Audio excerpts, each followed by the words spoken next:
xalay inta badan dalalka khaliijka waxay la kulmeen weerarkii ugu xoogganaa oo mar kale kaga yimid dhanka iyo dowladda iiraan maxaa xalay dhacay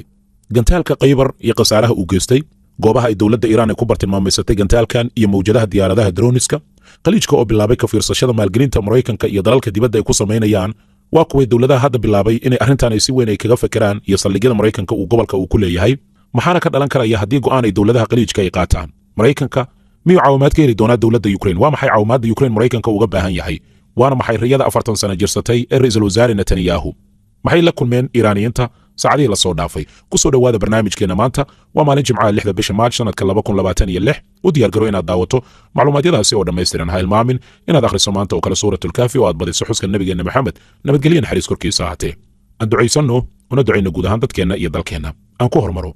saacadihii la soo dhaafay waxaa qaar ka mid a dowladaha khaliijka mar kale ay martigeliyeen gantaallo badan iyo diyaarada dronis ah oo ka yimid dhanka iyo dowladda iiraan xalay habeen kale ayay u ahayd dowladaha kuweyt baxrayn sacuudiga imaaraadka iyo sidoo kale qatar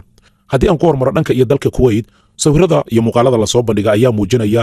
dab xooggan oo ka kacay mid ka mid a saldhigyada maraykanka uu ku leeyahay gudaha dalka kuweyt gaar ahaan saldhigga lagu magacaabo cali al saalim oo ku yaala dalkaasi kuweyt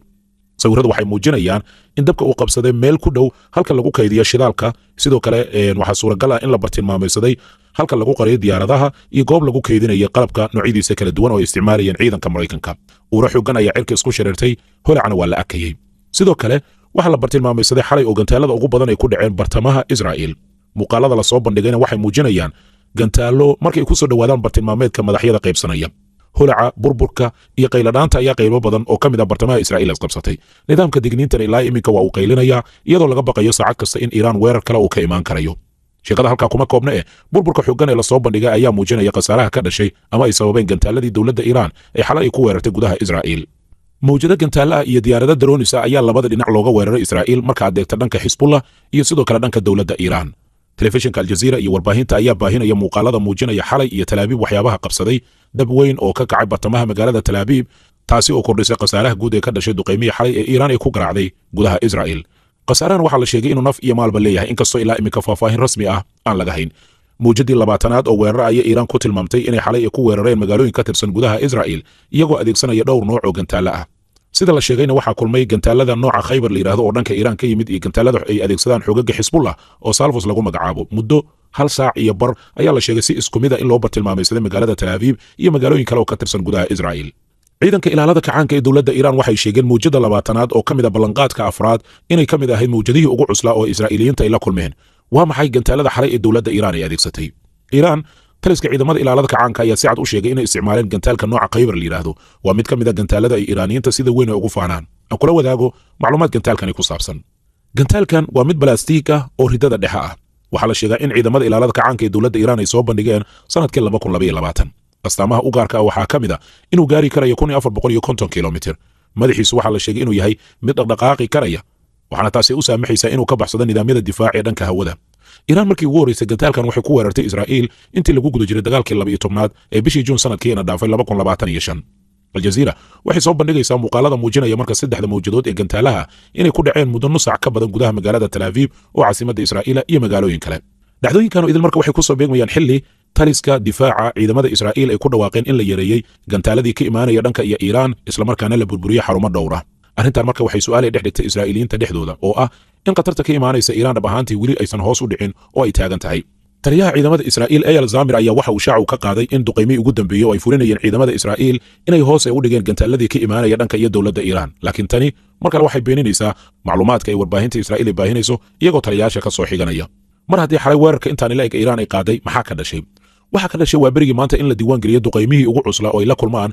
tehraan iyo sidoo kale magaalada bayruud oo caasimadda dalka lubnaan ah xaafadda daaxiya oo ka mid ah xaafadaha magaalada bayruud ayaa gantaalada ugu badan ay ku dhaceen saacadihii lasoo dhaafay waxaana bezalel smotrich wasiirka maaliyadda israa'iil uu ku hanjabay in daaxiya iyo xaafadaha kale ee magaalada bayruud ay ka dhigi doonaan sida qaanyoonis oo kale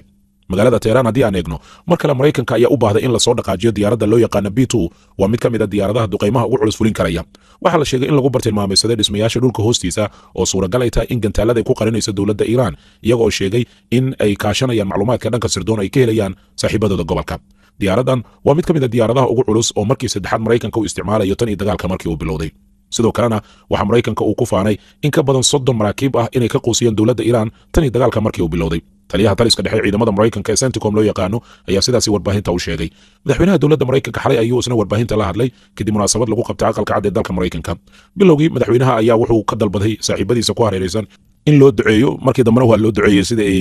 warbaahintuba ay baahinayso. wixii markaa ka dambeeyay marka wuxuu ka hadlay arrinta maamulka Iran iyo sida ay doonayaan iyo in Ayatollah Khamenei wiilkiisa gabihan ay ka soo horjeedaan iyo dagaalka inuu sii socon doono. Maxaa ka dhashay sidoo kale duqeyntii xalay? sida taliska dhexe ciidamada Mareykanka ay sheegeen waxay bartilmaameedsadeen markab diyaaradaha drone qaado oo Iran ay leedahay.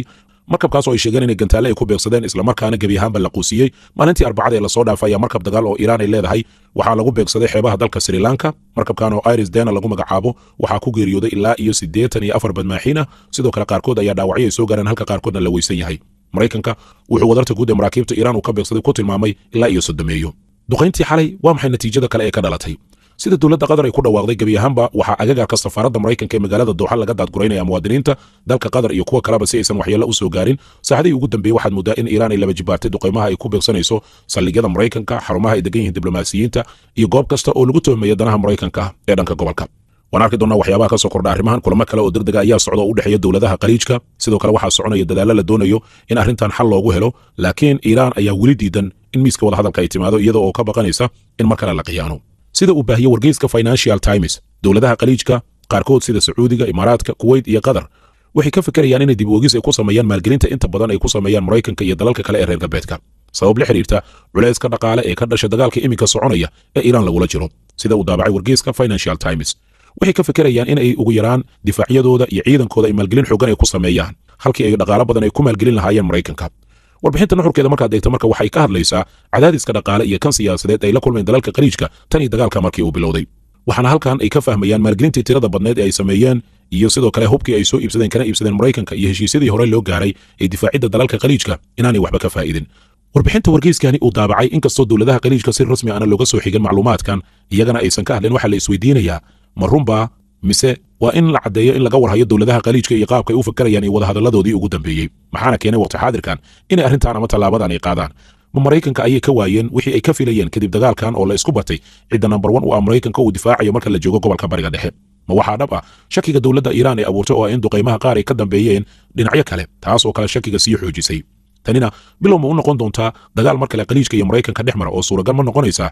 inaan aragno qaybta labaad ee kacdoonkii Carabta, kaas oo boqorada Carabta suuragal ay tahay in lagu kiciyo dadyoga ay xukumayaan haddii Mareykanka danihiisa uu ka waayo qaar ka mid ah dowladaha Khaliijka? tanina sidoo kale fursad ma u noqon doontaa oo albaabada ma u furi doontaa Ruushka iyo Shiinaha si ugu yaraan kalsooni u abuuraan oo ay xiriir wanaagsan ula sameeyaan qaar ka mid ah dowladaha Khaliijka? miyayna tani sii fogeyn doontaa in dowlado badan ay ku dhiiradaan ka qaybgalka heshiiska Abraham Accord? waa su'aalaha la isweydiinayo saacadii ugu dambeeyay. in dowladaha Khaliijka hadda ay bilaabaan ka fikirida maalgelinta xooggan ay ku sameynayaan Mareykanka iyo dalalka reer galbeedka waxay sii xoogeysatay markii ay dareemeen in dagaal xooggan lagu soo qaaday dhaqaalahooda ama ugu yaraan shidaalkii tirada badnaa ee ay dhaqaalaha badan ka sameynayeen dowladahani.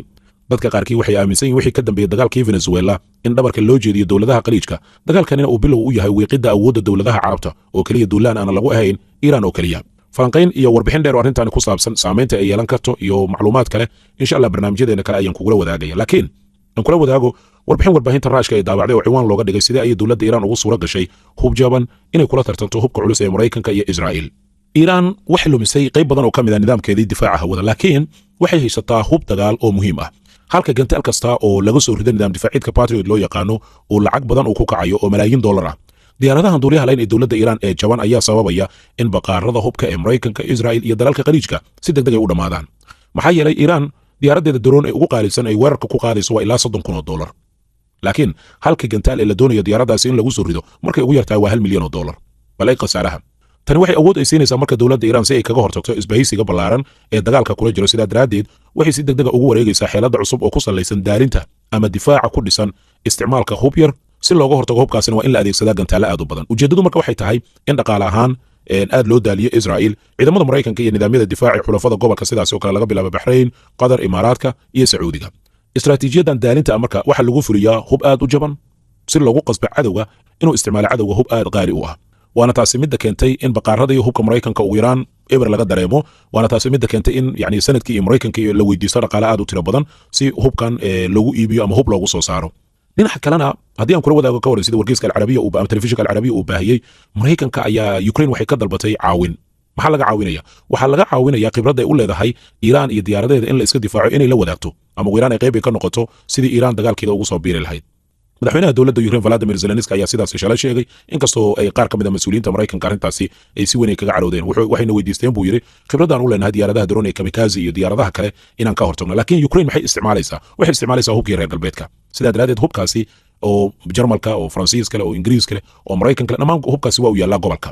si gaar ahneed ee biyaha Mediterranean-ka iyo Israel iyo dalalka Khaliijka marka maxay kula tahay Ukraine wax la weydiin karayo ama looga baahan karayo dhinaca kale madaxweyne Trump oo telefishinka ABC la hadlay waxa uu shaacu ka qaaday in duqeymaha ka dhanka dowladda Iiraan ay soo gabagaboobayaan markii isaga uu go'aansado Ilhan Umar oo kamid ah sanadka Mareykankana waxay si weyn uga soo horjeesatay dhaqaalaha tirada badan oo maalin kasta la qasaarinayo waxay tiri dagaalka dalka Iiraan maalintii canshuurta ay bixiyaan muwaadiniinta Mareykanka ayaa lagu qasaariyo ku dhawaad 1 bilyan oo dollarka Mareykanka sida daraadid waa inaan u codaynaa sidaan ula xisaabtami lahayn madaxweyne Donald Trump